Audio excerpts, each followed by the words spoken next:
हिकमत के वाले को क्लासेस स्टार्ट कर रहे हैं ऑनलाइन, वो बाकायदा क्लासेस स्टार्ट कर बाकायदा शुरू से लेकर आखिर तक हिकमत के ही हवाले से बताएंगे या सीधा सीधा जो टोटके हैं या जो इस तरह की टोटके नहीं होंगे ये। हिकमत के नूर में बाकायदा सबसे पहले जिस तरीके से रूहानियत की बेस हमने बताई समझाई, इसी तरीके से हिकमत के नूर के अंदर जो ना हम जिस्मानी अमराज का इलाज करने के तरीके कार समझाएंगे। अब जैसे अगर लाइक किसी को कोई बीमारी हुई है, ठीक है, तो वो बीमारी क्या है और बीमारी क्यों हमारे जिस्म के अंदर पैदा होती है, कैसे जन्म लेती है, और कौन सी ऐसी हमारे घर के अंदर रखी, हमारे किचन के अंदर इस्तेमाल की हुई चीज़ें हैं कि जिसके ज़रिए हम उसका इलाज कर सकते हैं। अगर देखा जाए हमारे घर का जो किचन होता है, हमारे घर का जो बावर्ची खाना होता है, ये पूरा समझ लो कि एक दवा खाना है आपका, आपके घर का जो किचन है।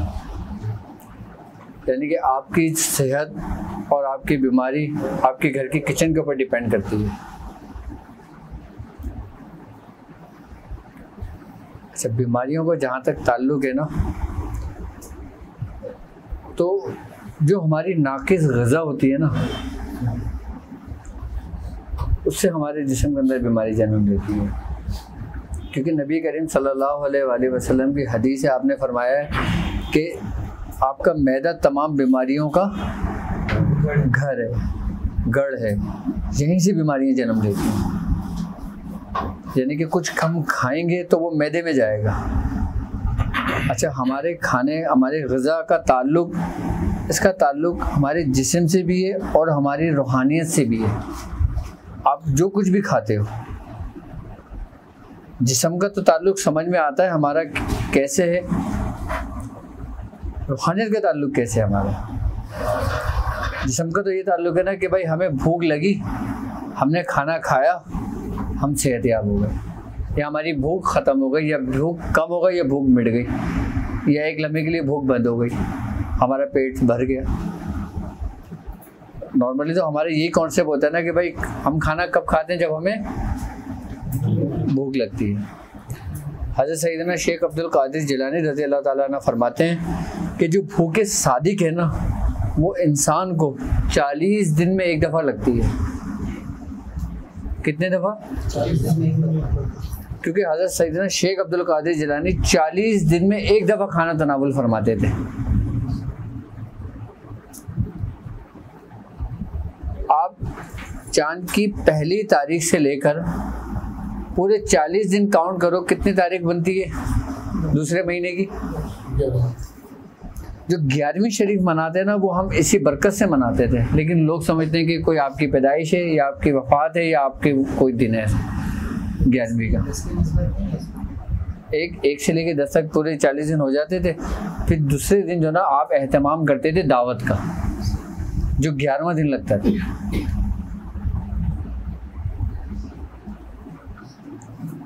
तो असल 11वीं की हकीकत यहाँ से शुरू होती है। और कहते हैं, हज़रत सरकार गौस पाक फरमाते हैं कि जो शहवत होती है ना, वो भी मर्द को 40 दिन में एक दफ़ा सादिक होती है।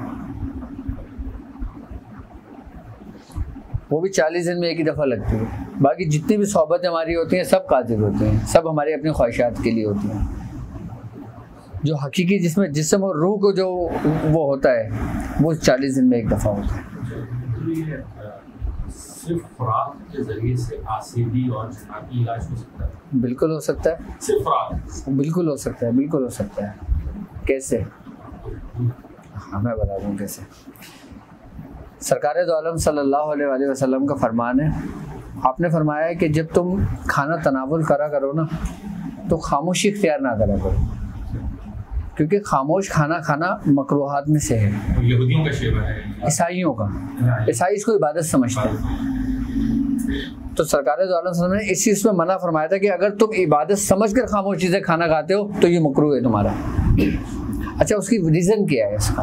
अगर इसका मेडिकल रोल से थोड़ा सा देखते हैं कि आपने अगर ये बात फरमाई है, तो इसका हमारे जिस्म को, हमारी रूहानियत को क्या फ़ायदा होता है? हाँ, नहीं, कम तो खाया जाएगा, ठीक है। अच्छा, कम खाओ या ज़्यादा खाओ? मेडिकल की रिसर्च रिपोर्ट ये है कि आप जो ग़िज़ा खाते हो, आप जो खाना खाते हो, और उस वक़्त जो आप बातें कर रहे होते हो आपस में, चाहे आप किसी इखलाक की बात कर रहे हो, कोई हदीस की बात कर रहे हो, दीन की बात कर रहे हो, मोहब्बत की बातें कर रहे हो, खुश मिजाजी की बातें कर रहे हो, पॉजिटिव बातें कर रहे हो खाने के दौरान, तो खाना उसका असर लेगा, खाना असर लेगा, क्योंकि ये रिस्क है। और रिस्क में बरकत क्यों कहा गया है कि जब खाना तनावुल फरमाओ तो बिस्मिल्लाह पढ़ लो, उसमें बरकत हो जाती है। हम जब बातें कर रहे होते हैं ना, तो खाना उसका अपने अंदर असर एब्जॉर्व करता है, और जब वो खाना हमारे जिस्म के अंदर जाता है तो हमारे अंदर उसी जैसे एंजाइम पैदा होते हैं, और फिर हमारे अंदर अगर नेगेटिव बातें हो रही थी तो नेगेटिव रेस का गलबा होगा, और जब पॉजिटिव बातें हो रही थी तो पॉजिटिव रेस का गलबा होगा। अब इसकी रिसर्च क्या है कि आपने एक रिसर्च पढ़ा होगा, एक आर्टिकल, एक जापान का एक डॉक्टर था, उसने पानी के ऊपर रिसर्च की थी कि जिसने दरियाओं का, झील का, कुएं का, नलके का पानी लिया, ठीक है, और उसको क्रिस्टल की सूरत में जमाया। जब उसने क्रिस्टल की सूरत में जमाया तो क्या देखता है, जो झील का पानी था ना, उसके क्रिस्टल बिल्कुल क्लियर और साफ सुथरे बने थे, एक अच्छे लगे उसको क्रिस्टल। और जो नलके का पानी उसने लेके क्रिस्टल बनाया ना, तो उसमें बद शक्ल क्रिस्टल बने उसके, मतलब देखने को भी दिल नहीं कर रहा था। अच्छा, अब उसने रिसर्च क्या करी इसके ऊपर, प्रैक्टिकल क्या करा, उसने प्रैक्टिकल ये करा कि क्या पानी पर या खाने पर हम जो ख्याल रखते हैं, हम जो सोचते हैं, हम जो बोलते हैं, क्या उस पर उसका असर होता है। उसने ये करा, जो बेहतरीन क्रिस्टल वाला पानी था उसने उसको एक बोतल में करा, और जो नलके का जो गंदे क्रिस्टल बने हुए थे वो एक जगह करा। अच्छा, जो नलके का पानी था ना, उसके ऊपर उसने लिख दिया थैंक यू, यानी कि बहुत ज़बरदस्त पानी है, बहुत अच्छा पानी है, इससे आपके जिस्म की कई बीमारियां दूर हो सकती हैं। और जो क्रिस्टल का पानी था, बेहतरीन पानी था ना, उस पर उसने लिख दिया फूल, कि ये गंदा पानी है, गलीज पानी है, ये नुकसान देगा। और उसने अपने लोगों को कहा कि ये पानी इस टेबल पे रखा हुआ है, तुम जब भी गुजरो ना, इस पानी से मुखातिब होते हुए गुजरते हुए चले जाओ। वो डॉक्टर अपनी रिपोर्ट में लिखता है कि मैंने 25 दिन ऐसा किया। 25 दिन के बाद, उसके बाद जब मैंने पानी के क्रिस्टल जमाए, जो नलके का पानी था ना, वो बेहतरीन क्रिस्टल का पानी बना, और जो साफ सुथरा पानी था ना, जब उसके क्रिस्टल जमाए ना, तो वो बदशक्ल बने।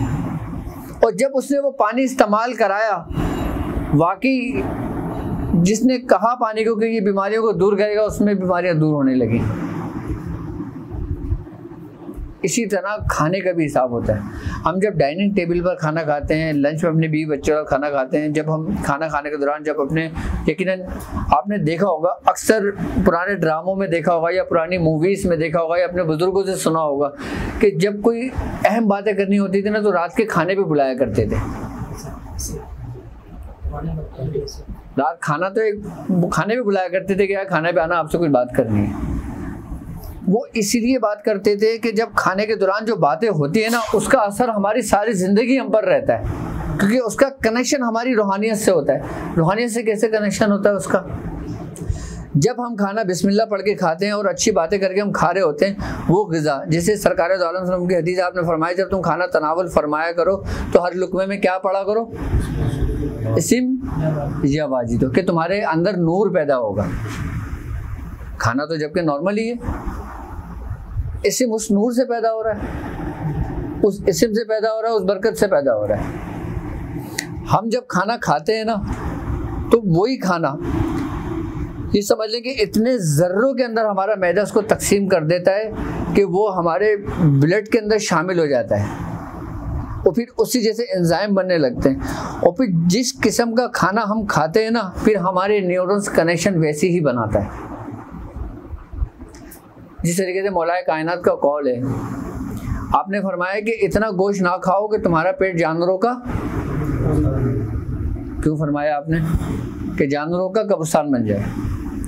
तो उसके बुजुर्गों ने हिकमत ये लिए कि आप जिस जानवर का गोश्त खाते हैं ना, आपके अंदर उस जैसी खसलतें पैदा होने लगती हैं।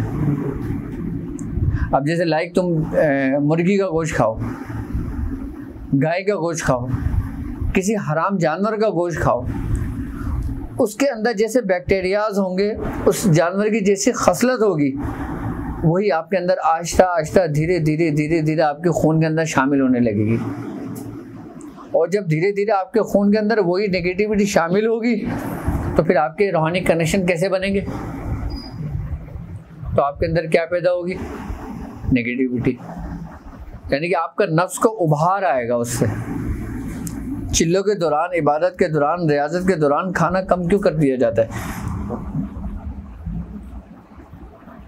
इसलिए कि ताकि जब मैदा खाली होता है ना तो हमारी यकसुई बेहतर तरीके पे होती है, हमारी तवज्जो बेहतर तरीके पे होती है।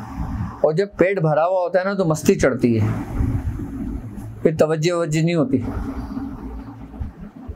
आप 360 बार सूरह मुज़म्मिल रोज पढ़ रहे हो, लेकिन आप पेट भर के रोजाना खाना खा रहे हो, आपने कोई काम तर्क नहीं करा हुआ, आप पढ़ रहे हो, आपको फायदा होगा उसका?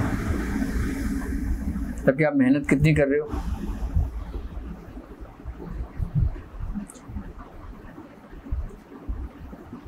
यानी कि आप जो भी खुराक लेते हो, जो भी फ्रूट खाते हो, जो भी ग़िज़ा लेते हो, उसका ताल्लुक आपके रूहानियत और जिस्मानियत दोनों से होता है। इब्तिदान में आपका जिस्म बीमार होता है, लेकिन जब जिस्म बीमार होता है तो उसका रिफ्लेक्शन कहाँ पड़ता है? आपके रूह में। जब इंसान कम खाता है, कम नींद लेता है, तो उससे उसका नफ्स कमज़ोर होता है, उसकी ख्वाहिशात दबती हैं। और जब नफ्स का गलबा कम होता है तो बेदार क्या होती है हमारे अंदर? लेकिन वो कब होगी? कि जब तुम्हारे न्यूरॉन्स कनेक्शन बनाता है। उससे पहले आपने क्या करना होगा? अच्छा गुमान, अच्छा ख्याल, अच्छी सोच। हर मामले में नेगेटिव क्या होता है ये आपको नहीं पता होना चाहिए, बुराई क्या है ये आपको नहीं पता होनी चाहिए, गलत क्या है ये आपको नहीं पता होना चाहिए। कुछ भी गलत नहीं है, गलत और सही आपने बनाया है। हर चीज आपके ऊपर डिपेंड करती है, क्योंकि आप पर इसका इख्तियार है आपको। और जिस पर अल्लाह रब्बुल इज़्ज़त ने तुम्हें इख्तियार दिया है, तुमसे पूछगछ उसी चीज की होगी कि जिसका तुम्हें इख्तियार दिया गया है। हिकमत के नूर के अंदर हम ये चीज़ें बता रहे हैं, ये चीज़ें बताएंगे कि अब वो कौन सी ऐसी पौधे हैं, वो कौन से तुखम हैं, वो कौन सी बेख है यानी कि जड़ है उसकी, और वो कौन से फ्रूट हैं, वो कौन सी सब्जियां हैं, वो कौन सी ऐसी चीज़ें कि जिनका ताल्लुक डायरेक्ट आपकी रूहानियत से होता है। अच्छा, मुख्तलिफ़ किस्म के जो जादूगर होते हैं, जो जादू करने वाले होते हैं, सिफलीगर होते हैं, वो मुख्तलिफ़ किस्म की धुनी देते हैं। उनका क्या काम धुनी का? अगर खुशबुओं का ताल्लुक रूहानियत से है तो फिर इसका इस्तेमाल जादूगर क्यों करते हैं? वो उसकी माहियत को बदल देता है। कैसे? कि हर पॉजिटिव का नेगेटिव होता है। एक चीज़ सही इस्तेमाल की है। अब मिसाल के तौर पे एक तुखम है कलौंजी। कलौंजी के बारे में कहा गया है कि ये हर मर्ज का इलाज है सिवा मौत के। ठीक है, अब आप इसको गाय के खून के अंदर या किसी ऐसे जानवर जो हराम हो, आप उसके खून में उसको डीप करके खुश करके खा लोगे? कलौंजी है, क्या होगा? इसकी पूरी माहियत चेंज हो गई, बदल गई। अब जब आप इसकी धुनी दोगे तो बदरूहें जागेंगी। जिस तरीके से नेक रूहें मुतासिर होती हैं खुशबुओं से, इसी तरीके से बदरूहें खींच जाती हैं बदबुओं से। आप देखें, आप किसी जगह पर कभी ऐसे बैठे होते हैं, आपको स्मेल सी आने लगती है। क्यों आने लगती है?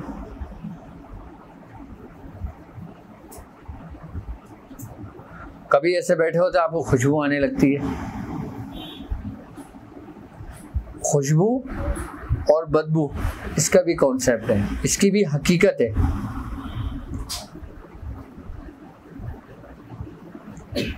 अच्छा, इसका भी ताल्लुक जो ना हमारी गैलेक्सी में होने वाली कीमियाई ईथर से है। कीमियाई ईथर समझते हो कि हमारी गैलेक्सी की जो फोर्सेस हैं, जो ताकतें हैं,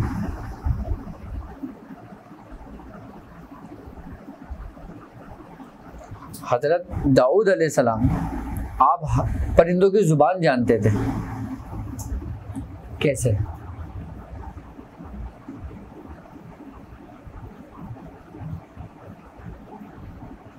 इन्हीं रेस के जरिए, इन्हीं सेंसेस के जरिए, क्योंकि वो अल्लाह के महबूब बंदे थे।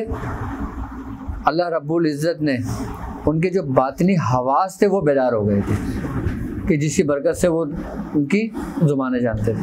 अब जब हज़रत सुलेमान अलैहिस्सलाम का लश्कर रवाना हुआ था तो चींटी ने क्या कहा था? तो ये हज़रत सुलेमान अलैहिस्सलाम ने सुना था या पूरे लश्कर ने सुना था? क्यों? क्योंकि आपके बातनी हवास अल्लाह रब्बुल इज़्ज़त के उसमें बेदार थे आपके, क्योंकि आप नबी थे, और नबी यही तो चीज़ लेके और पैदा होता है, इस दुनिया में तशरीफ लाते हैं।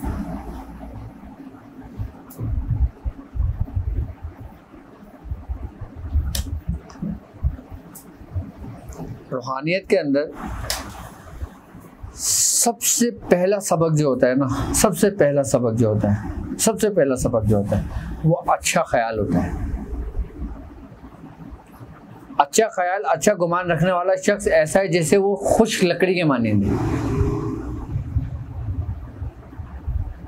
कहते हैं ना कि रूहानियत में ये आए जल्दी कामयाब हो गए, ये आए ये वहीं के वहीं हैं, ये आए इनको 40 साल खड़े हैं, ये भी वहीं के वहीं हैं, जबकि तीनों एक ही बुजुर्ग की सोहबत ले रहे हैं। ऐसा ही है ना, तीनों एक ही बुजुर्ग की सोहबत ले रहे हैं। क्यों? क्या उन बुजुर्ग में कोई कमी है?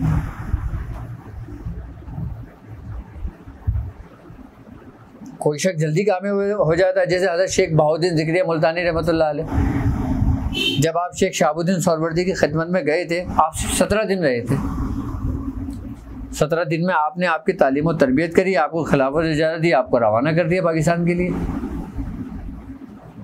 यहाँ तक कि हज़रत शेख शहाबुद्दीन सोहरवर्दी रहमतुल्लाह अलैह के जो खुलफा थे, जो उनके साथ के 20-20 40-40 साल के थे, इन्होंने एतराज़ किया कि हुजूर ये लड़का नौजवान अभी आया और 17 दिन रुका, आपने इसको इतनी उम्र में खिलाफत इजाज़त दे के भी रवाना कर दिया, और हम लोग आपकी खिदमत के अंदर कितने अरसे से मौजूद हैं।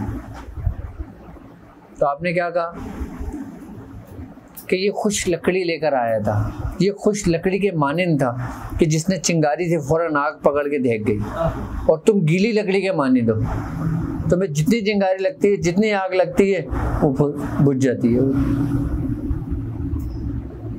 वो क्या था? हमारे अंदर की जो गलाजत, जो गलीज़ ख्यालात, चाहे किसी के लिए भी हो, नेगेटिविटी।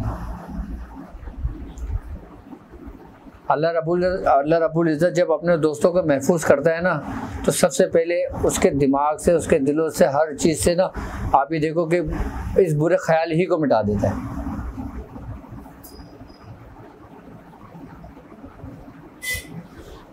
उसको बुरी सोबतों से महफूज कर देता है। अल्लाह रब्बुल इज़्ज़त जब किसी से दोस्ती का इरादा करता है ना, तो उसको ऐसी मुसीबतों में डाल देता है कि उससे हर सोबत छीन जाती है। आप पर आपकी सोहबत का भी गहरा ताल्लुक है, उसका भी बहुत असर है। चाहे आपकी सोहबत अपने बीवी बच्चों के साथ हो, आपके दोस्त अहबाब के साथ हो, या आपके मुर्शिद आपके उस्तादों के साथ हो, बहुत असर रखती है। उस्ताद के साथ आपकी सोहबत 1 घंटे की होती है, और बीवी बच्चों के साथ आपकी सोहबत 10 घंटे की होती है, और बाकी 9 घंटे की सोहबत आपकी बिजनेस में, कारोबार में और उन लोगों के साथ होती है। सबका असर आपके ऊपर पड़ता है, बस शर्त ये है कि आप गाफिल ना हो। अगर आपने वो 1 घंटे की सोहबत जो अपने शेख से ली है, अगर आपने उसी को फोकस किया, तो आप 20 घंटे की सोहबत किसी और की गुजार लें, लेकिन आप रहेंगे 1 घंटे की सोहबत में। यानी कि वो 1 घंटे की सोहबत आपके 20 घंटे पे गालिब आ जाएगी।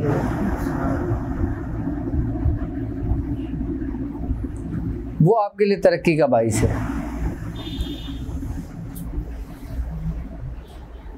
वो कहते हैं ना ख्यालों में गुम रहना, और ख्यालों में गुम इंसान कब होता है कि जब उसको मोहब्बत होती है। और इश्क और मोहब्बत में इंसान को ना खाने का होश होता है, ना पीने का होश होता है, ना बैठने का होश होता है। आजकल सोशल मीडिया पर एक ड्रामे के बड़े क्लिप चल रहे हैं, मन चलेगा सौदा। ये पुराना ड्रामा था, अशफाक अहमद ने लिखा था। ये पूरा सूफीज़म पे बना हुआ है ड्रामा। सारी बातें रूहानियत की कमाल की बातें उसमें कही हैं।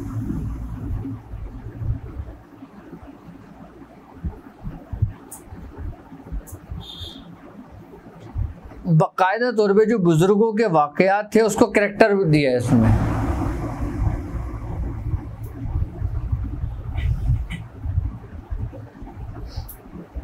क्योंकि हम जैसा ड्रामा देखते हैं हमारे अंदर सोच भी वैसी पैदा होती है, हमारे अंदर जज्बा वैसी पैदा होता है, हमारे अंदर शौक वैसी पैदा होता है, हमारे अंदर जुस्तजू एक जुनून पैदा होता है। जैसे लोगों ने अर्तुगरुल ड्रामा देखा, सब में जज्बा पैदा हो गया, शौक पैदा हो गया। लोग बोले यार ईमान को वो कर रहे हैं, ताज़ा कर रहे हैं। क्यों? आधे घंटे 1 घंटा ड्रामा देखने तुम्हारा ईमान ताज़ा हो गया, और जो तुम्हारे बुजुर्ग को जो तुम्हारे मिंबर पे बैठ के 5 वक्त की अज़ान नमाज़ें देकर तुम्हें बुला रहे हैं, खुतबात दे रहे हैं, महफिलें रख रहे हैं, उससे तुम्हारा ईमान ताज़ा क्यों नहीं हो रहा? बताओ ना मुझे।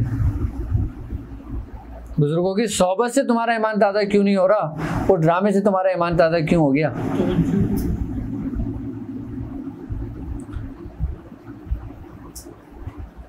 क्योंकि मस्जिद में आप आते हो तो तवज्जो के साथ नहीं आते, एक यकीन के साथ नहीं आते। जब कोई चीज़ देख रहे होते हो ना तो बड़ी तवज्जो फोकस के साथ उसको देख रहे होते हो, तो आपका दिमाग फिर किस चीज़ को एक्सेप्ट करेगा? जिस चीज़ को आप तवज्जो से देख रहे होगे।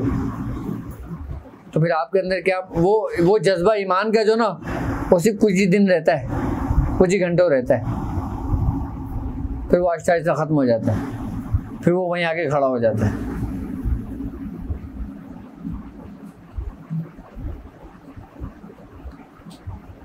अगर तुम्हारे अंदर तुम्हारे मुर्शिद की सोहबत से तुम्हें कुछ फ़ायदा नहीं होगा तो तुम्हें दुनिया में किसी चीज़ से फ़ायदा नहीं होगा।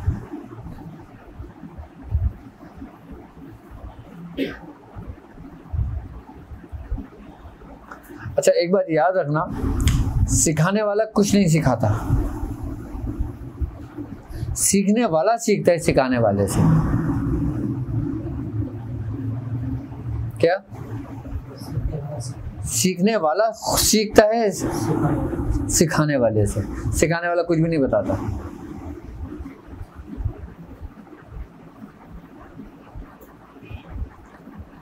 अब आपके अंदर जितनी तलब होगी, जितनी जस्तजू होगी, जितना शौक होगा, आप उतना करेंगे।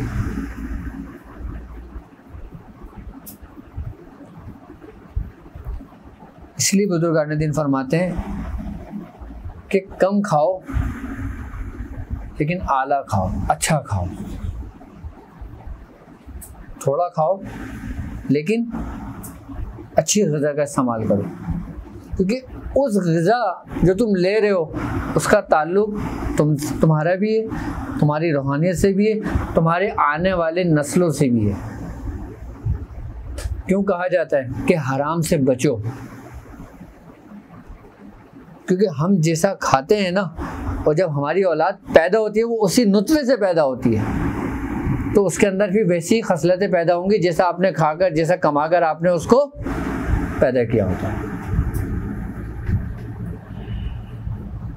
ऐसा ही है ना, वरना क्यों मना किया गया है?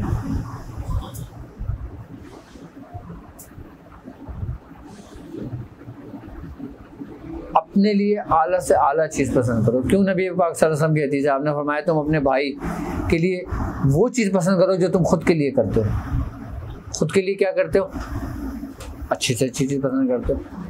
लेकिन खाने पीने में कोई टेंशन नहीं है, जो आ जाए भाई।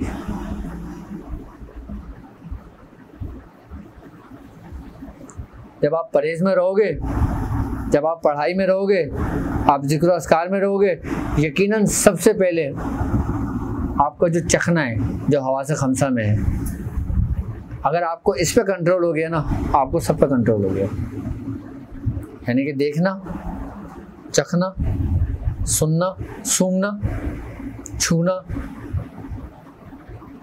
ये 5 है ना, इस पे कंट्रोल होना। आपने इस चीज पे कंट्रोल कर लिया, आपने कदम रख लिया। और इसकी भी अगर हम इब्तिदा पे जाते हैं ना, तो अपने अंदर आजिज़ी पैदा कर लो, अपने अंदर से गुरूर और तकब्बुर ख़त्म कर दो। भाई पढ़ना तो हमने सारी ज़िंदगी है, हम अपना सारा फोकस पढ़ने में लगाते हैं, अपने किरदार पे नहीं लगाते। अगर हम पढ़ने से ज़्यादा अपने किरदार को फोकस करें ना,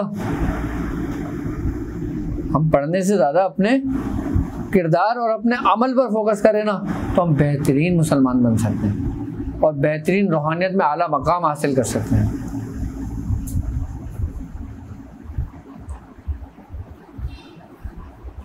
हम रात भर तो इबादत कर रहे हैं, झूठ बोल रहे हैं। रात भर इबादत कर रहे हैं, लोगों को धोखा दे रहे हैं। हम रात भर तो इबादत कर रहे हैं, तो किसी न किसी ऐसे गुनाह में मुलव्विस हैं जिसको हम सवाब समझ के कर रहे हैं। ऐसे भी गुनाह हैं कि जिनको हम सवाब समझ के कर रहे हैं, यानी कि कोई ऐसी इबादत कि जिससे दूसरों को तकलीफ पहुंचती है। अब हम सवाल समझ के कर रहे हैं ना। अब मिसाल के तौर पे घर के अंदर में डेक में फुल तेज आवाज में कवाड़ियाँ लगा दी, अब बराबर में कोई मरीज है, अब उसको क्या हो रही है, अब हम क्या कर रहे हैं, तो हम किसके मुरत्तब हो रहे हैं? हम अपना तज़किया नहीं करते, हम चिल्ले पे फोकस कर रहे होते हैं, हम अमल पे फोकस कर रहे होते हैं, हम अपनी जिंदगी को नहीं देखते,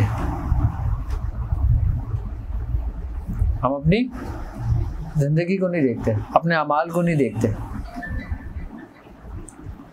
अल्लाह रब्बुल इज़्ज़त तुमसे जो पूछेगा ना, वो तुम्हारे अमाल के मुतालिक पूछेगा। ये नहीं पूछेगा तुमने सूरह मुज़म्मिल कितनी पढ़ी थी या सूरह इखलास कितनी पढ़ी थी, तो तुमने किसका चिल्ला करा था, किसका चिल्ला नहीं करा था, वो ये नहीं पूछेगा।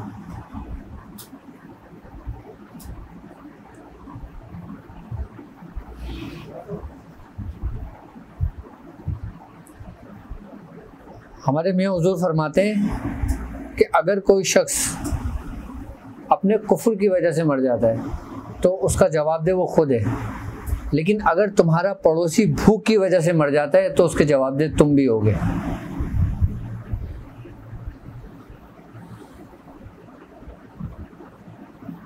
आज हमें नहीं पता था हमारे पड़ोस में कौन रह रहा है कौन नहीं रह रहा, वरना आज से मैं अपने बचपन की अगर बात बताता हूँ ना, अगर हम आज से 30 साल पीछे चले जाते हैं तो हमारे घर में हर जुमेरात को ना, हमारी जब वालदा हांडी बनाती थी ना, लेकिन हमारे प्याले बनते थे घर के, हम लोगों के घरों में देने जाते थे और लोगों के घरों से आते थे।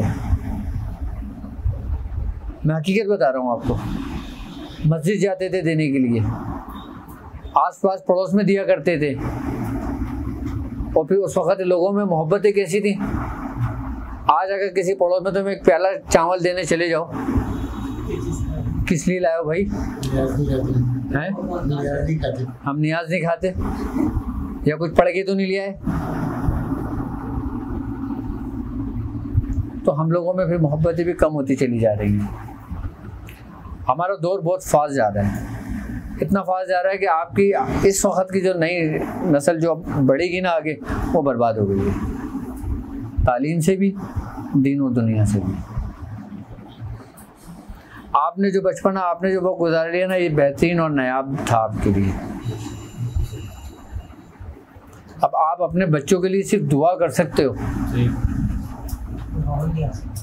है वो माहौल नहीं आ सकता। पहले एक महल्ले के अंदर कुछ हो जाता था तो पूरा महल्ला जमा होता था, रिश्तेदार बाद में आते थे, महल्ले वाले पेज लेके पहुंचे हुए होते थे। अब महल्ले वाले बोलते हैं यार अगर इसको ले गए, ये मरा गया तो हमारे ऊपर इल्ज़ाम आ जाएगा, ये इसके रिश्तेदार का इंतज़ार कर लो। अब वो बेचारा उस इंतज़ार में मर जाता है। पहले लोग ये नहीं सोचते थे।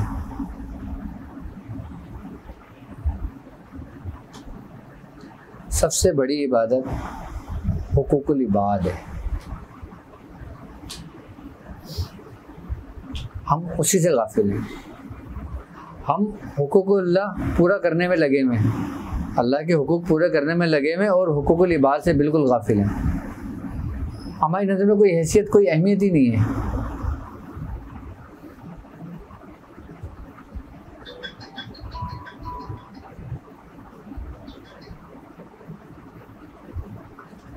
बड़े बड़े हमने ताज पहने हुए हैं, बड़ी बड़ी तस्बीह हमारे 24 घंटे हमारे हाथ में, बड़े बड़े हमने जुब्बे पहने हुए हैं, बड़ी बड़ी दाढ़ियाँ रखी हैं। होलिया से पता लगता है ना कि पीर साहब हैं। आजकल तो होलिया एक सर्टिफिकेट है ना, एक पूरा आइडेंटिफिकेशन है ना। ऐसे लोगों के बारे में हमारे बुजुर्ग फरमाते हैं कि तन उजला मन मेला, बगले जैसा भेस।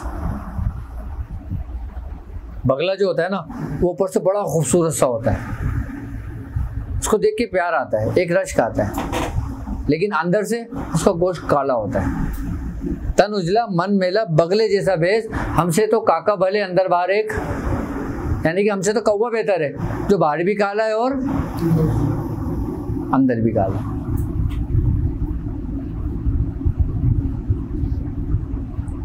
कम से कम हम दीन का लिबादा ओढ़ के लोगों को धोखा तो नहीं दे रहे।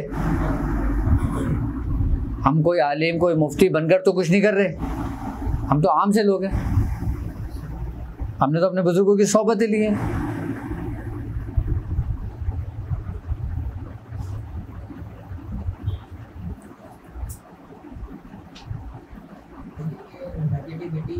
दूर करने के लिए इससे सबसे पहले दूर करने की जरूरत है नेगेटिविटी।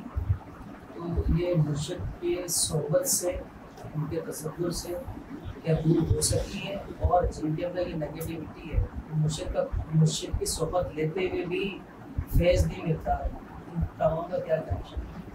देखो,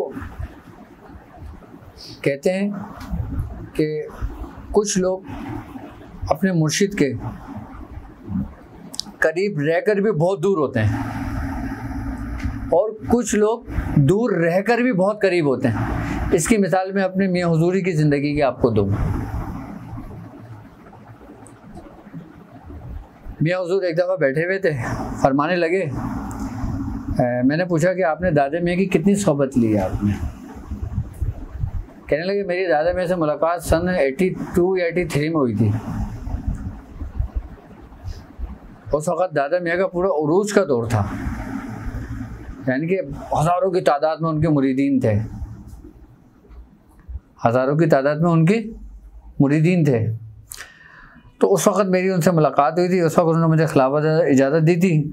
तो उस वक़्त जो उनके जो इर्द गिर्द के जो लोग थे ना, वो दुनिया परस्त थे, मफाद परस्त थे। अच्छा, एक बात याद रखना, कोई शख्स जितना कामिल हो, उसके इर्द गिर्द जो लोग होंगे ना, वो अपने मफाद के लिए दूसरे का कुछ भी कर सकते हैं। अपने ज़ाती मफाद के लिए दूसरे के साथ कुछ भी कर सकते हैं वो लोग। तो मियाँ हुजूर फरमाते हैं, फिर मैं दादा मियाँ से बहुत कम मिलता था, यहाँ तक कि मुझे दादा मियाँ के पास जाते हुए तकरीबन 2-2, 3-3 महीने, 4-4, 6-6 महीने गुजर जाते थे, मैं नहीं जाता था। जबकि फासला कितना था, दादा मियाँ हमारे मलीर में थे, मियाँ हमारे कोरंगी में थे या सरजानी में थे। कितना फ़र्क है? क्यों नहीं जाते थे? सिर्फ उन्हीं लोगों की वजह से जिसके इर्द गिर्द हमारे दादा मियाँ घिरे हुए थे। मैं हुजूर फरमाते थे कि दादा मुझे सब बोलते थे, हमारे दादा मियाँ, कि मियाँ तुम बहुत समझदार हो। नहीं जाते थे। मैं हुजूर फरमाते हैं कि मेरा रिश्ता, मेरा ताल्लुक़ किससे है? ख़त्म हो गई बात, जिससे पहले वाली नशिस्तों में भी मैंने बताया। क्योंकि उस वक़्त वहाँ भी बड़े बड़े खलीफा मौजूद थे, वहाँ तो बड़े क्लासिकल खलीफा थे, मियाँ हुजूर फरमाते हैं। और ऐसे ऐसे खलीफा थे, मियाँ हुजूर फरमाते हैं कि लांडी में मियाँ हुजूर फरमाते हैं, मेरे पीर भाई थे, आई बात समझ में, उनको दादा मियाँ ने कुछ चिल्ला कराया, उनका चिल्ला हो गया। अब वो कामयाब हो गया, अब उनके पास रश लगने शुरू हो गया। अब जब रश लगने शुरू हो गया तो जी वो अपने सब कुछ भूल भाल गए। अब उनसे हमारे चचा पीर मिलने गए, उनसे कहा भाई तू ऐसा क्यों नहीं करता, तो महफिल क्यों नहीं करता? तो उन्होंने कहा महफिल करेंगे, इंशाअल्लाह ताला करेंगे। तो ऐसी कुछ बातें सामने आई कि आपस की रंजिशों के मामलात हो गए उनके अपने पीर खाने से ना। तो उन्होंने माज़अल्लाह दादा मियाँ के लिए ऐसा अल्फाज अदा करे कि मैंने एक अगर कील गाड़ दूँ ना तो मियाँ यहाँ पे आ नहीं सकते, लानी में कदम नहीं रख सकते। ये मियाँ हुजूर के अल्फाज थे कि उन्होंने बताया था कि उन्होंने ये बात कही थी। उसके बाद जो उनका हाल बुरा हुआ था ना, मुर्शिद के लिए फरमा रहे हैं। अब वो शख्स के जिसने अपने मुर्शिद की 30-40 साल सोबत ली हो, तो मियाँ हुजूर सही दूर हुए थे। लेकिन जब दादा मियाँ का आखिरी वक्त आया था ना हमारे, उस वक़्त फिर दादा मियाँ ने अपनी वफ़ात से 2-3 महीने पहले मियाँ हुजूर को कहा था कि तुम मेरे पास हर जुम्मे आया करो। तो मियाँ हुजूर फरमाते हैं फिर मैं सिर्फ जुम्मे की सुबह 10 बजे घर से निकलता था और 1-11 बजे तक पहुँचता था। मियाँ दादा मियाँ बाहर आते थे, हम मार्केट सौदे लेने जाते थे और उस दौरान सौदे के दौरान बातें होती थी, हमारी सिलसिले के ज़िक्र अस्कार की बातें होती थी, इजाज़तें होती थी। और उसके बाद फिर मैं सौदा उठाता था और सामान लेके दादा मियाँ के घर रखता था। दादा मियाँ बोलते थे बस अब तुम कर जाओ अपने। इतनी देर की मेरी सोबत रहती थी। सिर्फ इतनी देर की सोबत रहती थी मियाँ की। लेकिन हमारे दादा मियाँ के अंदर आजी, मोहब्बत, इखलास इस उरूज पे था कि उनको सब कुछ पता होता था कि कौन क्या कह रहा है क्या नहीं कह रहा, उसके बावजूद भी आप उफ तक नहीं करते थे, आप सबके सुनते रहते थे। आप बोलते थे भाई मुझे तो मेरे बुजुर्गों का हुक्म है कि मैं लोगों के दरमियान मौजूद रहूं, बैठूं। अच्छा, जब आपने लोगों का हाल देखा, उन लोगों को देखा, तो आपने क्या करा, सबको महफिल समा में लगा के रखा। हाँ, कि अब कवालियाँ करो, वाह वाह वाह वाह, सुभान अल्लाह सुभान अल्लाह। किसी को चिल्ले विल्ले नहीं कराते थे दादा मियाँ। हाँ, इतनी इजाज़त नहीं देते थे हमारे दादा मियाँ, क्योंकि वो कहते थे इजाज़त है तो ऐसी चीज़ें कि अगर किसी मजनू के हाथ में बंदूक देने के बराबर है। अगर मजनू को तुम बंदूक दे दो, जिसने उसके लैला की तरफ आंख उठा के देखा वो उसी को गोली मार देगा वो, तो नुकसान किसका हुआ? इसलिए वो इजाज़त ही नहीं देते थे। अगर कोई इजाज़त लेने भी आता था, कहते भाई अल्लाह अल्लाह करो, अल्लाह अल्लाह करो, ला इलाहा इल्लल्लाह पढ़ो, ला इलाहा इल्लल्लाह पढ़ो। इसी में रूहानियत है, इसी में सब कुछ, हम यही जानते हैं बस। हाँ, लेकिन चहल काफ के आप बेहतरीन, आप आमिल भी थे, कामिल भी थे। हमारे दादा मियाँ सारी ज़िंदगी आपने चहल काफ़ी पढ़ी है, दादा उस्मान अली शाह साहब ने।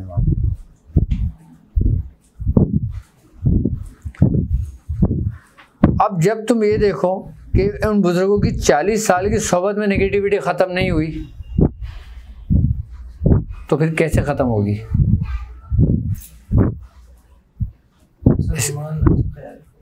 इसका मतलब ये ना कि उनके दिलों पे मोहर लगा दिए, चाहे वो कितने ही करीब रहे।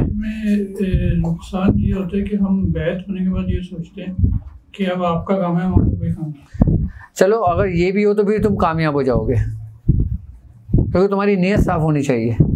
अगर तुम्हारी नीयत में खोट हो और तुम इबादत भी गुजारो तो तुम्हारी किसी काम की नहीं है इबादत तुम्हारी। अच्छा, नीयत में खोट पता है क्या होती है? हम दोनों ने एक साथ सूरह इखलास का अमल किया, ठीक है, मैं कामयाब हो गया, ये रह गए,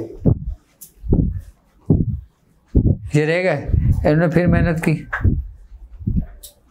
अब तुम देख रहे हो, तुमने लगा यार मैंने भी सूरह इखलास कर रहा हूँ, ये दोनों कामयाब हो गए, मैं वहीं का वहीं हूँ।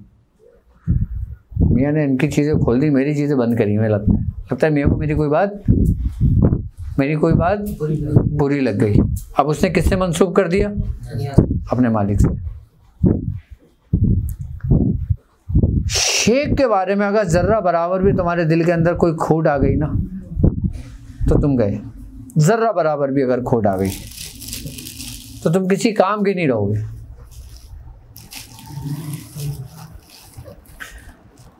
मैं ये बात कहता हूं, तुम कुछ भी नहीं करो, कुछ भी नहीं पढ़ो, क्या सिर्फ अपना किबला दुरुस्त रखो, अपनी नियत साफ रखो, यकीनन तुम आला लोगों में वो शामिल होगे और तुम्हें तौफीक भी मिलेगी, तुम्हें हिदायत भी मिलेगी। हिदायत और तौफीक उन्हीं लोगों के लिए कि जिनकी नियतें साफ होती हैं।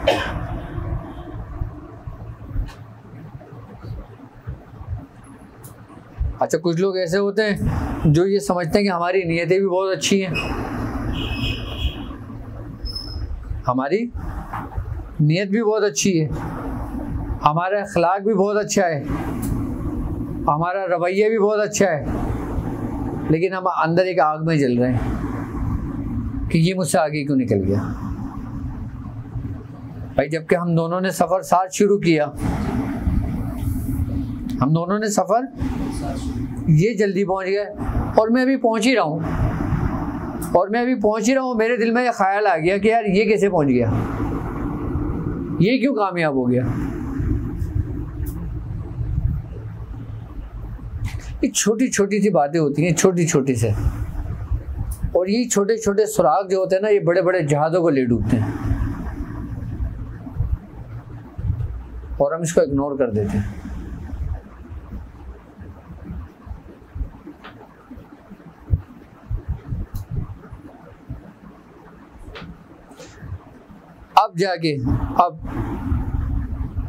अब जाके मियाँ हुजूर के साथ मैं बैठता हूँ, वरना आप यकीन करोगे 15-16 साल तक जिस जगह मियाँ हुजूर बैठे होते थे, हमारे उस कमरे में बैठने की हिम्मत नहीं होती थी, हम खड़े रहते थे। शादी होने के बाद भी। अच्छा, ये अदब मैंने जो सीखा ना, हमारे एक पीर भाई हैं मजीद भाई, उनसे मैंने सीखा। अदब मैंने उस शख्स को देख के सीखा, क्योंकि इंसान एक सोबत का असर लेता है। क्योंकि मेरा इब्तिदाई दौर था और वो इस रास्ते पे चल रहे थे, उनको इस रास्ते पे चलते हुए 3-4 साल हो चुके थे।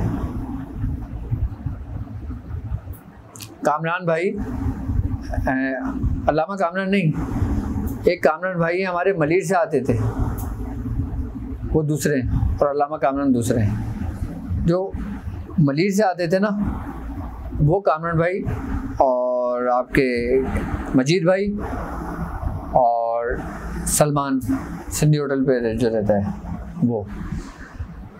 वो सलमान भी बहुत बाद आए थे। ये दो मेरे साथ के थे। ये इन दोनों को काम करते हुए तकरीबन 3-4 साल गुजर गए थे।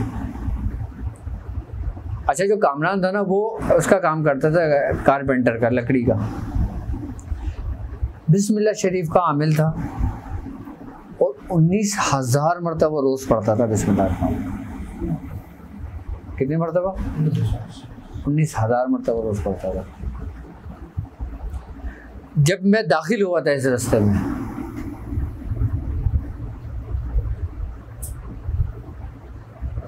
और जो दूसरे थे वो सूरह रहमान 140 मरतबा रोज पढ़ते थे शख्स। उस वक्त के लोग, यानी कि आज से 22 साल पहले के जो मियाँ हुजूर के पास जो लोग थे ना, वो साहिब रियाजत लोग थे। सुल्तान भाई 131 मरतबा रोजाना सूरह यासीन वो शख्स रोज पढ़ता था, और सालों पढ़ी उसने, सालों।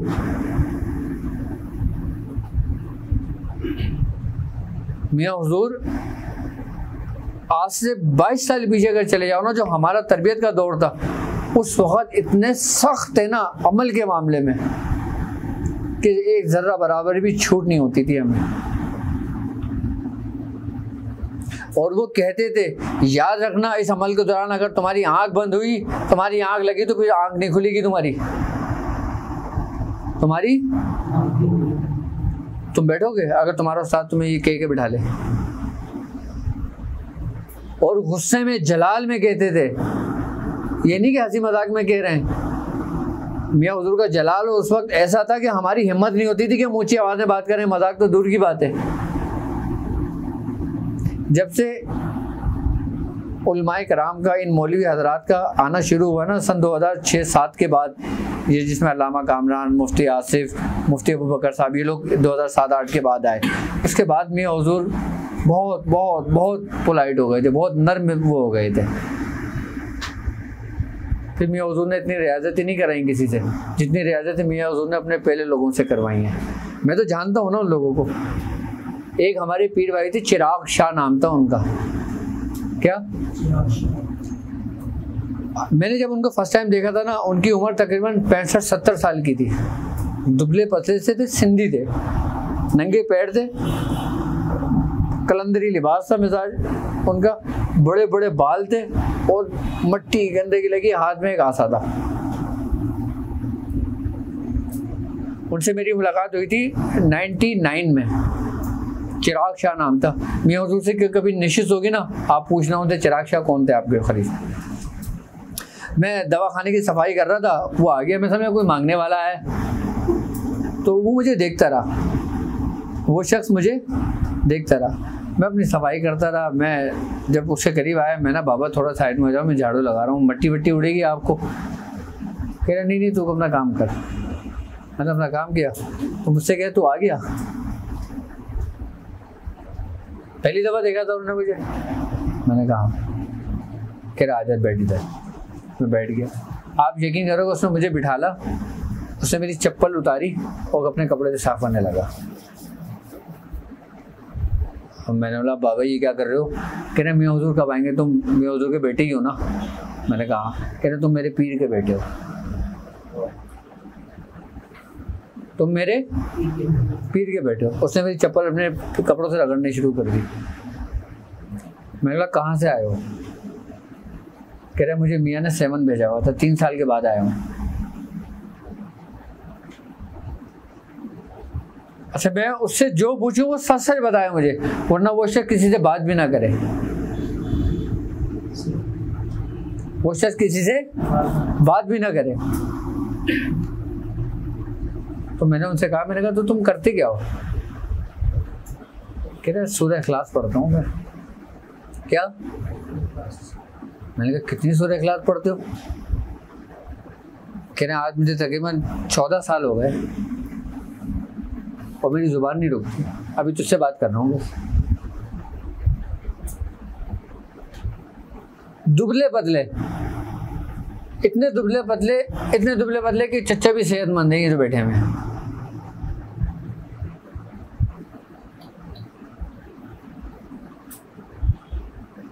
खैर मियाँ हुजूर का टाइम हुआ। अच्छा, हमें फिर ऐसे लोगों में एक दिलचस्पी भी थी।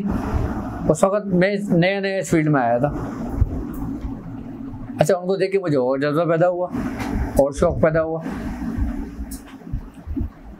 अच्छा, मैंने उनसे कहा, मैंने कहा तुम्हें इस काम पे लगाया किसने? तो कहने लगे यार एक चलते फिरते एक मुसाफिर ने मुझे इस काम पे लगा दिया। उसने मुझे मियाँ हुजूर के पास भेजा और कोरंगी भेजा था मियाँ हुजूर के पास उस शख्स को। तो वो कोरंगी ढूंढता हुआ मियाँ हुजूर के पास गया था। उस वक्त फिर मियाँ हुजूर से इजाज़त लेके फिर वो अपने से गया था। मुझे बताते हैं कि मैं इतने अर्सा इस मदार पे बैठा हूँ, इतना अर्सा शाह अब्दुल लतीफ़ भटाई गए ना सिंध में, वहाँ बैठा हूँ इतना अर्से। मियाँ हुजूर आए तो वो मियाँ हुजूर से कदम बोसी करी, सलाम दुआ करी। मियाँ हुजूर ने थोड़ा सा उनसे बातचीत करी और उनको अंदर बुला लिया। अब हमें तशवीश के अंदर क्या बातें हो रही हैं। अब हम किसी न किसी बहाने से जाएं, कभी कुछ दवा रखने जाएं, कभी कुछ रखने जाएं, कभी कुछ रखने जाएं। तो फिर खैर उनकी हमने कुछ बातें सुनी, सुबह हो गई। खैर वो चला गया शख्स। पापा बाहर आके बैठे। पहले हमारे पास मतलब पे मरीज़ नहीं थे इतने, पापा के पास ना दो चार मरीज़ आते थे। पापा उठ के मरीज़ों को देखने जाते थे, बाहर आके बैठ जाते थे। हम 2 से 3 लोग होते थे। पापा टेबल पे बैठे होते थे, हम नीचे बैठे होते थे सारे, और बातें चल रही होती थी और कमाल की बातें चल रही होती थी। हाँ, कमाल की बातें चल रही होती थी उस वक्त। वो सोबत हमें अब नसीब नहीं होती। बस वो जो सोबत, जिसने एक सोबत भी ले लेना वो कामिल हो गया उस सोबत से। ऐसी सोबतें थी वो। मैं उधर बैठे हुआ तो मैंने पूछा मैंने कहा भाई ये 7 से आएंगे? कह रहे हाँ इसका एक अमल पूरा हुआ था, अब इसको मैंने अब पंजाब भेजा है। तो पापा ने फिर बताया कि 14,000 मरतबा सुबह, 14,000 मरतबा शाम सूरह इखलास पढ़ता रहा वहाँ बैठ के। और फिर इसको हज़रत लाल शहबाज कलंदर ने खुद भेजा इसको। हाँ,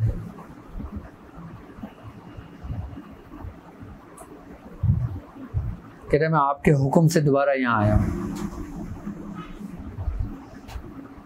हुक्म उनको पंजाब का हुआ था, लेकिन ये कहा था कि तुम मियाँ हुजूर के पास से होते हुए जाना, कि वो तुम्हें इजाज़त दें तो तुम जाना, वरना वहीं ठहर जाना।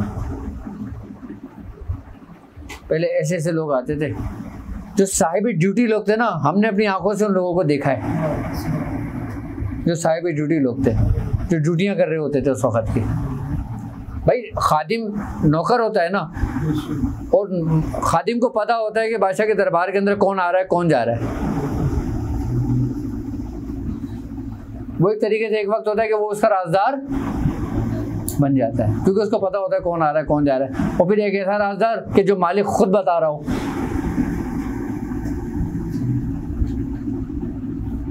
कि मालिक खुद बता रहा हो। ऐसे ऐसे लोग, एक शख्स हम लोग बैठे हुए, तो हम लोग बैठे हुए, एक शेख जी आते थे हमारे पास ना। ये बात से 24 साल पुरानी बात है, 20-22 साल पुरानी बात है। तो मियाँ हुजूर बैठे होते थे। अब मियाँ हुजूर का ये था कि जब बैठे आते थे ना, तो किसी भी निशित पे बात छिड़ जाती थी, किसी भी चीज़ पे, और वो घंटों बात चलती थी। मरीज बेचारे बैठे बैठे चले जाता था। वो एक ही मरीज आता था, फिर बाद में बाबा बोलते भाई तुम लोगों ने मेरे मरीज को भगा दिया। हाँ, तो हम लोग बैठे थे, एक शख्स आया, फ़कीर का उसका हुलिया था, आगे ना बैठ गया, काली चादर ओढ़ा हुआ था। वो काली चादर में अपने आप को लपेट के बैठ गया, दोनों जानू हो गए। अच्छा, पहले मैं बैठा हुआ था तो मेरे बराबर में आके बैठ गया। मैंने कहा बाबा ऊपर जाके बैठ गया, उन्हें नीचे क्यों बैठ गया? मैंने एक अदब में बोला कि उम्र का तकाजा था। कह रहे नहीं सही हूँ मैं। बैठे रहा। तो अच्छा, हमें थोड़ी सी तशवीश भी हो, यार ये कौन है, पहली दफ़ा है। अच्छा, मजीद भाई मुझसे पूछें, मैं मजीद भाई से पूछूं, हम बाहर हैं, हम दोनों की वो सोचे। हमने कहा चलो अब इन लोगों को भी देख। अब बैठे तो मैं हुजूर ने बोला हाँ, मैं हुजूर सूरह मुज़म्मिल पूरी हो गई मेरी। उन्होंने कहा नहीं अभी पूरी नहीं हुई, अभी जाओ। बस वो उठा, वो चला गया। हमने सिर्फ इतना सुन लिया कि मेरी पूरी हो गई। उसने कहा नहीं अभी पूरी नहीं, तुम जाओ। वो चला गया। और फिर 3 साल के बाद मैंने उस शख्स को देखा। ऐसा नहीं कि 40 दिन में आ गए, मियाँ हो गए 40 दिन का, बताओ मैं क्या करूँ। नहीं आया वो। कितने सालों बाद आते थे? 3 साल। और यहाँ पे अगर आज के अगर पापा किसी मौलवी को बता दें कि भाई ये अमल करना है, वो 39वें दिन बैठा होगा, मियाँ कल आखिरी दिन है, बता दें क्या करना है, फिर आपसे मुलाकात होना हो। आपसे बात होना हो, आप बिजी बहुत हैं।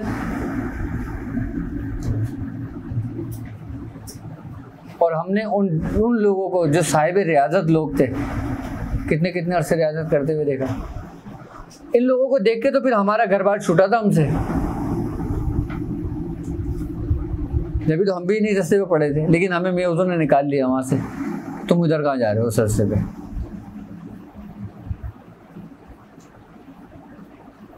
वरना मजीद भाई की रियाजत, कामरान की रियाजत, और जो हमारे दूसरे पीर भाई थे सुल्तान भाई की रियाजत, और एक थे अख्तर उनकी रियाजत, एक थे वहाब भाई, उनकी उम्र 85 साल की थी उस वक़्त में, आज से 24 से 25 साल पहले।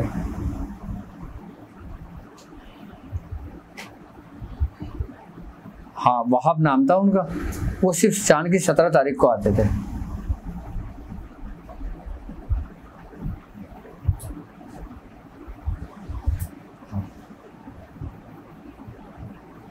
चांद की 17 नियाज को आते थे। वो आते थे, बैठते थे, नियाज में शामिल होते थे, दुआ कराते थे, चले जाते थे। सूरह इखलास पापा के खुलफाओं में इब्तिदा के सबसे ज़्यादा जो लोगों ने रियाजतें करी है ना, सूरह इखलास सबसे नंबर 1 पे। उसके बाद सूरह मुज़म्मिल शरीफ, सूरह यासीन शरीफ, बस ये 3 सूरतों पे मियाँ हुजूर के जो मुरीदीन थे ना, साहिब दावात गुजरे, मियाँ हुजूर के मुरीदीन जो आज भी जिंदा हैं, मुख्तलिफ मकामात पर हैं, लेकिन उनको कोई भी नहीं जानता, उनको कोई भी नहीं जानता, क्योंकि वो आते ही नहीं है और हमेशा मियाँ हुजूर की महफिल में हाजिर रहते हैं।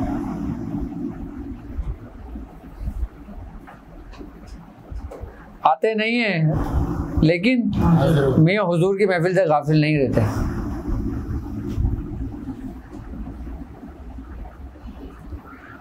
ऐसे भी लोग गुजरे हैं हमारे। लेकिन अब जो हो गया ना, अब ज़्यादातर मैंने देखा है, जितनी आसानी हो गई ना, जितनी आसानी हो गई उतने काम खराब हो गए।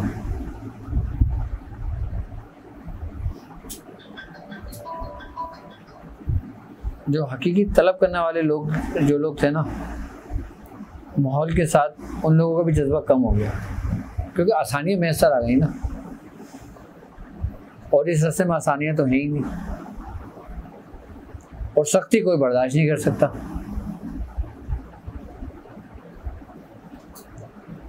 अभी के हम लोगों के जो मामला चल रहे हैं ना, ये सब कर्म पे चल रहे हैं। हमारे जितने भी मुरीदीन हैं, हमारे जितने भी शागिर्द हैं, जितने भी लोग हैं, हमारे जितने भी पीर भाई हैं, सबके मामला कर्म पे चल रहे हैं। और जब मामला कर्म पे चलने लगे ना, तो फिर वो कर्म हमेशा कर्म रहे। फिर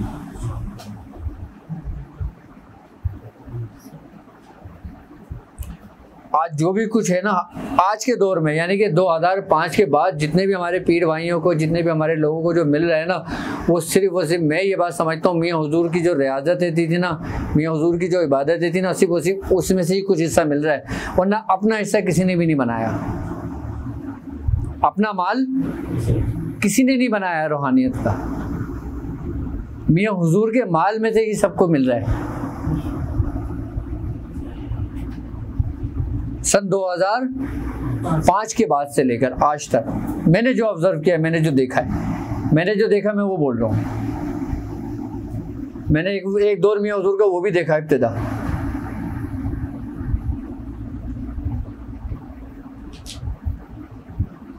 कि जिसमें जब मगरिब की अजान हो जाती थी तो मियाँ हमें बोलते थे, तुम यहाँ क्या कर रहे हो, तुम गई नहीं है अभी तक, चलो जाओ छोड़ दे।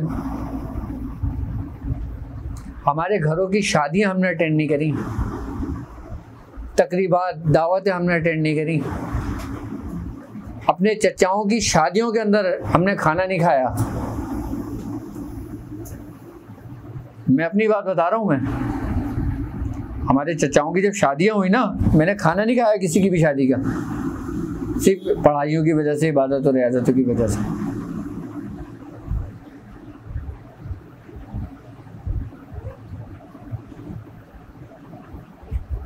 लेकिन आज का दौर आप देख लें तो आज का दौर कर्म पे चल रहा है सारा, सबकी रूहानियत, सबके मामला, सबका ये समझ लो कि मियाँ हुजूरी की बदौलत चल रहे हैं। वरना आज के दौर में कोई मेहनत, कोई रियाजत कौन करेगा? हमें उसका शुक्र अदा करना चाहिए। हाँ, देखो कभी भी कोई चीज मांगना नहीं, क्या कोई चीज नहीं मांगना, कोई अमल नहीं मांगना, कोई पढ़ाई नहीं मांगना, कभी मांग कर कुछ नहीं लेना, बड़े सारी जिंदगी इंतजार करना पड़ता है। क्या सारी जिंदगी इंतजार करना पड़ेगा, मांगना नहीं,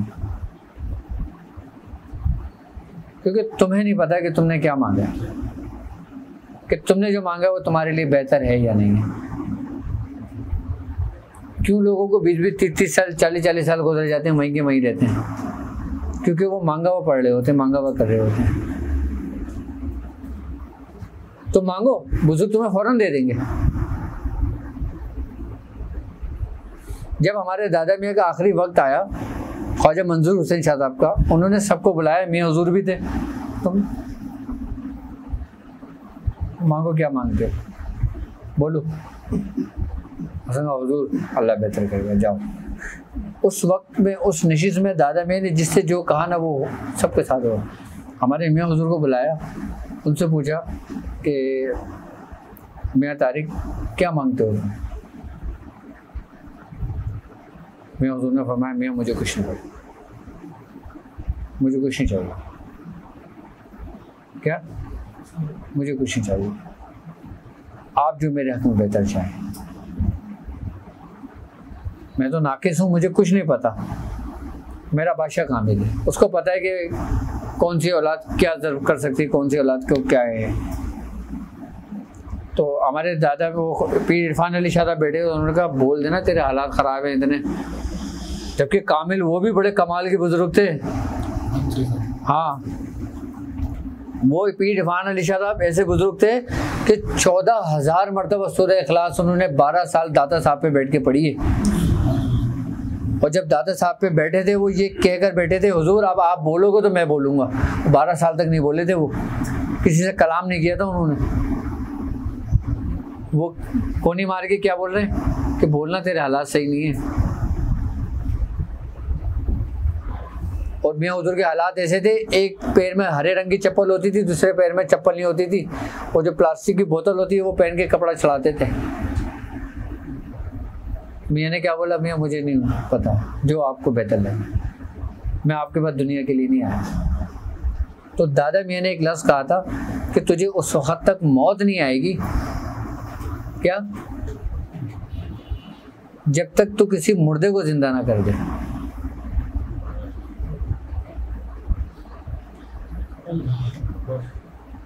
ये बात ख्वाजा मंजूर हुसैन शाह साहब ने किसको कही थी? अब जब हमने सुनी, हमने कहा भाई अब चलो मुर्दों का इंतजार करते हैं, कोई जिंदा हो। अब जब हम कोई खबर सुनते थे, हम मियाँ हुजूर के पास खड़े हो जाते थे जाके। मैं हकीकत बता रहा हूँ आपको, इब्तिदा में जब हमने बात सुनी थी, एक होता है ना, हमें यकीन था, इतना यकीन है हमको, हमें उनकी बातों पर इतना, उनकी सोहबत पे यकीन है इतना। हम एक दूसरे को कोनियाँ मार रहे होते थे, अब देखो क्या हुआ। बाद में एक महफिल में मियाँ बोलने लगे, अबे मुर्दों को जिंदा करने से मतलब क्या होता है तुम्हारा? हमारी कोई गुफ्तगू नहीं हुई, हम आपस में कोनियाँ मार रहे हैं एक दूसरे को कि मुर्दा जिंदा होगा। क्या कहने लगे? मुर्दा जिंदे से मतलब मुर्दा दिलों को जिंदा करेगा, उनकी रूहों को बेदार करेगा।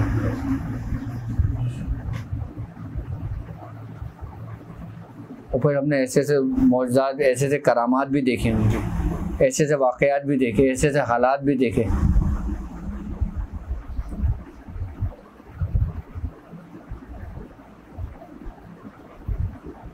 मियाँ हुजूर की सोहबत जो हमने उस वक़्त की ली है ना, अगर सारी ज़िंदगी भी मियाँ हुजूर के साथ मिल जाए अब हमें, वो उसकी कमी को पूरा नहीं कर सकती, उस वाली सोहबत का। कौन सी सोहबत को? तो इब्तिदान सोहबत थी। अब सारी ज़िंदगी भी मियाँ हुजूर की सोहबत इख्तियार कर लूँ ना, तो वो जो वाली सोहबत थी ना, वो वही रहेगी।